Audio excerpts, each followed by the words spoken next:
जय हिंद दोस्तों। Study 24+7 class में आप सभी का स्वागत है। आज हम लोग स्टार्ट करेंगे क्लास 10 का गणित। आज हम लोग पढ़ने वाले हैं वास्तविक संख्या एक प्रश्नावली 1.1 को आज हम डिटेल में सॉल्व करेंगे और जो भी आप लोगों का डाउट होगा वो आप लोग कमेंट में पूछिएगा। वास्तविक संख्या 1.1 पढ़ने से पहले आज हम लोग जानेंगे कि वास्तविक संख्या किसे कहते हैं। वास्तविक संख्या को जानने से पहले हम लोग जानेंगे कि संख्याएं कितने प्रकार की होती है। संख्याएं दो प्रकार की होती है, वास्तविक संख्या और दूसरा जो है आपका काल्पनिक संख्या। काल्पनिक संख्या को क्लास 11th और 12th में आपको पढ़ना है। जैसे एग्जाम्पल अगर दिया जाए तो x² + 3 बराबर 0 अगर ले लिया जाए तो x² जो इधर प्लस में है इधर जाके माइनस में हो जाएगा। x के पावर जब इधर आएगा तो रूट लगाएगा तो +-3 आपका संख्या आ जाएगा। इसका मान आप लोग को 11th और 12th में निकालने को सीखना है। अभी क्लास 10th में सिर्फ आपको वास्तविक संख्या के बारे में सीखना है।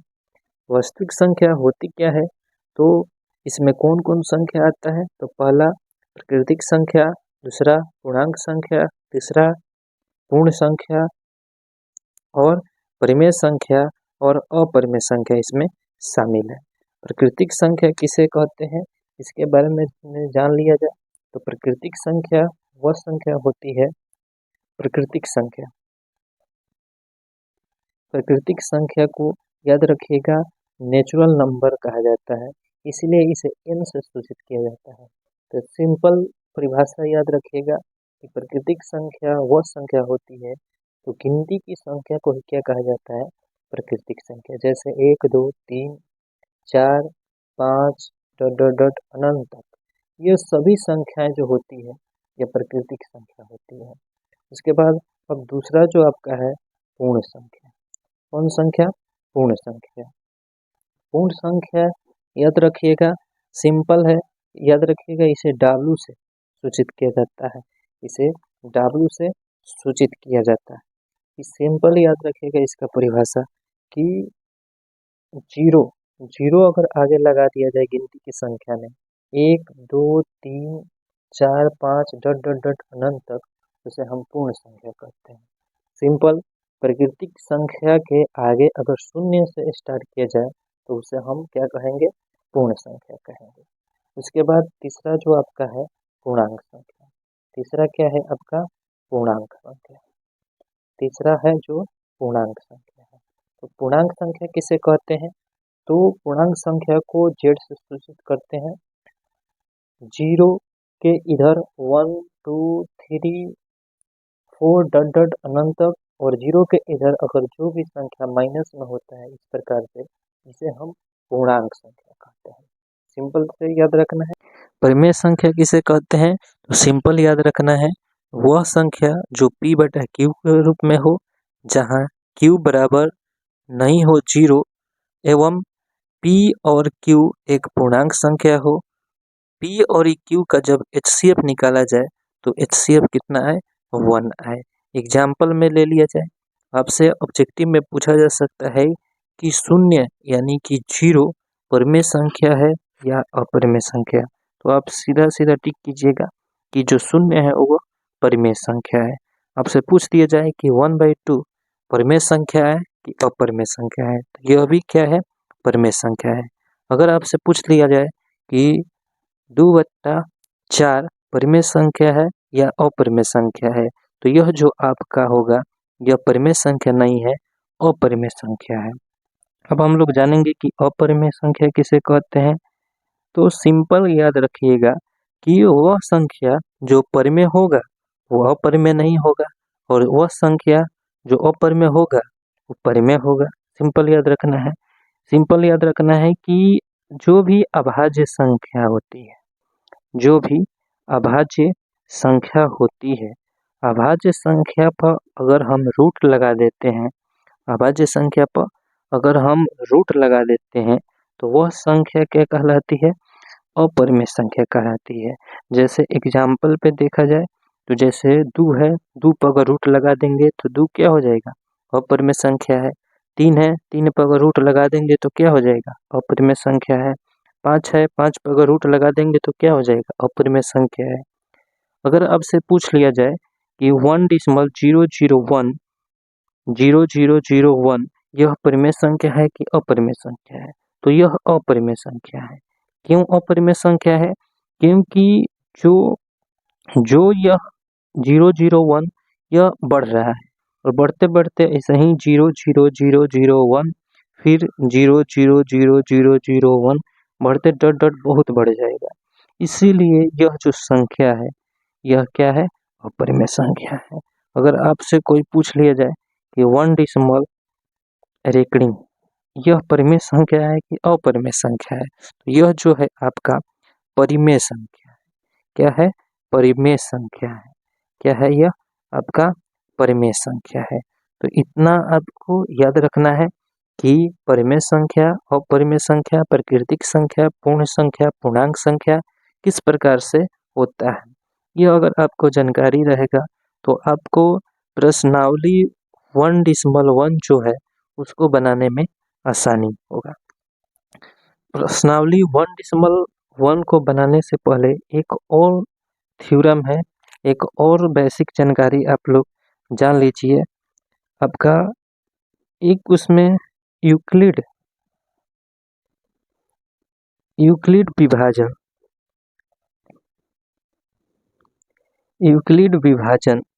प्रमेय का प्रयोग करके बनाने के लिए बोलेगा।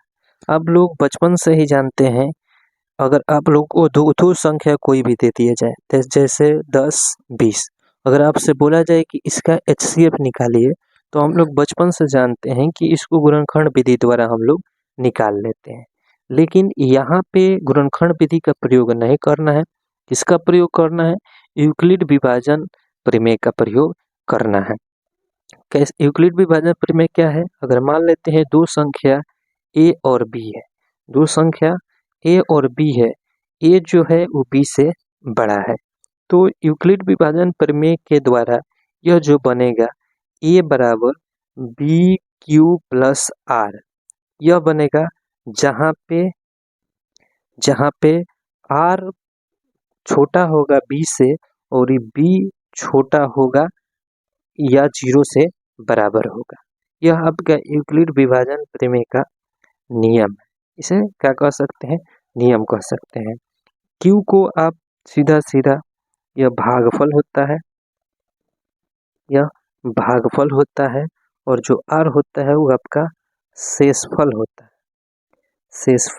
होता है। यह भागफल होता है, यह शेषफल होता है। जैसे मान लिया जाए कि आपको दे दिया जाए 2 और 5, दो संख्या दे दिया जाए, तो इसको आप किस प्रकार से, तो हम लोग पहले तो जानते हैं कि इसके भाग विधि द्वारा बनाएंगे तो दो दूनी के कितना हो जाएगा? 4, ये 4 हो जाएगा, 1 आ जाएगा, 1 आ जाएगा। ठीक है, यह आपका क्या हो जाता है? Q हो जाएगा, यह आपका R हो जाएगा। तो सिंपल अगर इसे हम यूक्लिड विभाजन प्रमेय से लिखना चाहेंगे तो 5 बराबर 2Q यानी कि 2 प्लस 1, इस प्रकार से अगर हम सजा देते हैं तो यह आपका यूक्लिड विभाजन प्रमेय द्वारा हल होगा। इसी प्रकार से अब स्टार्ट करेंगे प्रश्नावली 1.1। अब हम लोग बेसिक जानकारी ले लिए हैं, अब चलते हैं कि प्रश्नावली 1.1 में इसमें जितना भी क्वेश्चन है आपको यूक्लिड विभाजन प्रमेय के द्वारा हल करना है। आपका पहला जो क्वेश्चन है, निम्नलिखित संख्याओं का HCF ज्ञात करने के लिए यूक्लिड विभाजन एल्गोरिथम का प्रयोग कीजिए। पहला क्वेश्चन है कि जो यह दिया है दो संख्या, इसका HCF निकालना है और किस विधि के द्वारा निकालना है? तो यूक्लिड विभाजन एल्गोरिथम का प्रयोग करके। चलिए हल करते हैं। पहला क्वेश्चन जो आपको दिया हुआ है 150 135 और दिया है 225। इसको हम लोग यूक्लिड विभाजन प्रमेय के द्वारा हल करना है। इधर हम लोग रफ करते हैं। अगर बोर्ड एग्जाम में आपसे यह क्वेश्चन पूछे तो रफ अपना अलग कीजिएगा, उस पेपर पे रफ मत कीजिएगा। जैसे इसमें 225 में अगर हम 135 से भाग करते हैं तो 1 एक मर्त में आता है 135। अब ये 0 कटेगा, कितना हो गया 90 आ जाएगा। फिर अब क्या करेंगे यहाँ पे कि पहले तो यहाँ पे इस प्रकार से लिखना है कि 225 बड़ा है 135 से, ठीक है। यहाँ पे लिख लिया, चूंकि इसलिए यूक्लिड विभाजन प्रमेय से, यूक्लिड विभाजन प्रमेय से, तो यूक्लिड विभाजन प्रमेय से आप किस प्रकार से इसको लिख सकते हैं। लिखने का तरीका लिखिएगा चरण 1। चरण 1 में क्या है तो 225 बराबर 135 इंटू 1 प्लस 90 यानी कि 90। फिर आप लिखिएगा चरण 2। अब यहाँ पे फिर आप यहाँ पे जो है 135 को यहाँ पे फिर लिखिएगा 135 और 90 से आपको यहाँ पे ऑफ कर लेना है कि 135 में आप 90 से आपको भाग लगाना है। तो फिर कितना मर्त में जाएगा, एक मर्त में, तो कितना हो जाएगा 90। 90 से घटकर 5 4, कितना बच गया 45। तो इसको इस प्रकार से लिखिएगा 90 इंटू 1 प्लस 45, ठीक है। उसके बाद फिर लिखिएगा यहाँ पे चरण 3। चरण 3 में फिर यहाँ पे आप 90 लिखिएगा। उसके बाद अब आपको 45 से 90 में फिर भाग देना है, इधर रफ कर 45 से इतना मर्त में 90 से भाग देना है तो 2 मर्त में कटेगा। 45 दूना कितना होता है 90, ये पूरा कट गया। तो यहाँ पे आप लिखिएगा 45 इंटू 2 प्लस 0, प्लस कितना हो जाएगा 0। यहाँ पे जब आपका यहाँ पे जो शेषफल आता है, अगर यहाँ 0 आ जाता है शेषफल पर तो समझिए कि जो ये वाला होगा यही आपका का HCF होगा। लिखिएगा अतः HCF बराबर 45 और यही आपका आंसर होगा। इतना बात आपको समझ में आया होगा। पहला क्वेश्चन आपका बन गया है।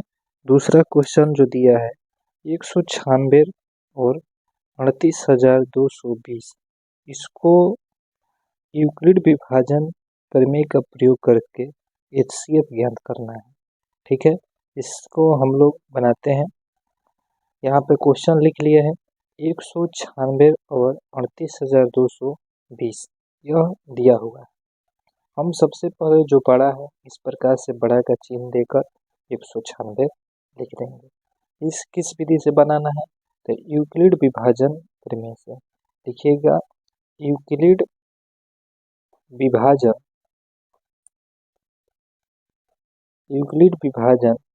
प्रमेय से। यूक्लिड विभाजन प्रमेय से, तो यूक्लिड विभाजन प्रमेय से क्या होता है, A बराबर BQ प्लस R, तो होता है जहाँ R नॉट इक्वल टू 0। दिया क्या है 38,220, यहाँ पे लिख देंगे चरण 1। उसके बाद यहाँ पे 196 में अब यहाँ पे इसमें भाग देंगे। रफ से आप कर लीजिएगा, रफ से कीजिएगा कि 196 से 38,220 में अगर भाग देंगे तो कितना मर्त में कटेगा, तो यह लगभग 195 मर्त में इतना से कट जाएगा, 195 से ये पूरा पूरा का होगा कट जाएगा। अब यहाँ पे गुना देंगे 195 और प्लस शेषफल कितना बचा, कट के यानी कि 0 बचा, तो 0 शेषफल लिख देंगे।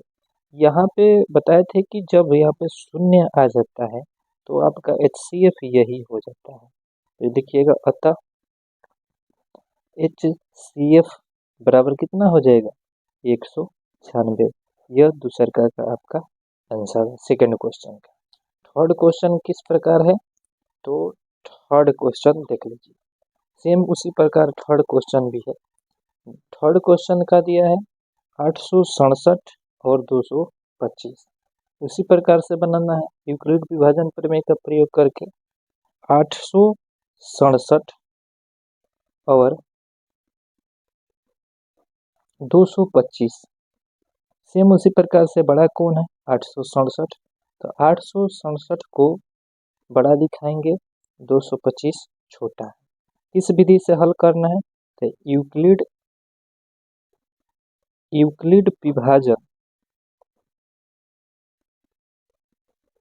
प्रमेय से, यूक्लिड विभाजन प्रमेय से क्वेश्चन को हल करना है। तो सेम उसी प्रकार से लिखेंगे चरण 1। चरण 1 में क्या है, 867 यानी कि 867 में भाग देंगे 225 से। आप इधर रफ कर सकते हैं, हम रफ कर चुके हैं, रफ करके रखे हैं। तो इसको जब 3 से गुना कीजिएगा तो आपका जो शेषफल बचेगा 102 बचेगा। ये कैसे आया, तो जब आप 125 से 225 से इसमें भाग दीजिएगा तो आप 3 मर्त में ले जाइएगा और शेषफल जो बचेगा 102 बचेगा। ठीक है, उसके बाद चरण 2, चरण 2 में जो यहाँ पे रहता है वही चीज यहाँ पे उतरेगा, 225 बराबर, और ये यहाँ पे आएगा 102।